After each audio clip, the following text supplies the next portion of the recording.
ఈ మధ్య జగన్మోహన్ రెడ్డి గారు వాలంటీర్లు పెట్టుకున్నాడు. వాళ్ళందరినీ మీటింగ్లు పెట్టాడు. నేను ఒకటే వాలంటీర్లకు అందరికీ విజ్ఞప్తి చేస్తున్నా, జగన్మోహన్ రెడ్డి నమ్ముకుంటే మీరు జైలుకు పోతారు, జాగ్రత్తగా ఉండమని వాలంటీర్లు కూడా కోరుతున్నా.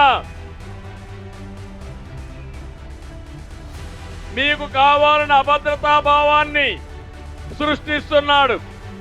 రేపు తెలుగుదేశం పార్టీ వస్తే ఉద్యోగాలు తీసేస్తామని తప్పుడు ప్రచారం చేస్తున్నాడు. నేను వాలంటీర్లు ప్రజలకు సేవ చేస్తే నేను వ్యతిరేకం కాదు, కానీ వాలంటీర్లు వైఎస్ఆర్ కాంగ్రెస్ పార్టీకి సేవ చేస్తే కబద్దారు వదిలిపెట్టమని మరొక్కసారి విజ్ఞప్తి చేస్తున్నా.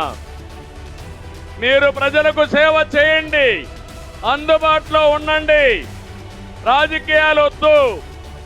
మీరు కూడా మంచి పని చేయండి. మంచి పని చేసే మీకు మేము కూడా సహకరిస్తామని మరొక్కసారి విజ్ఞప్తి చేస్తున్నా.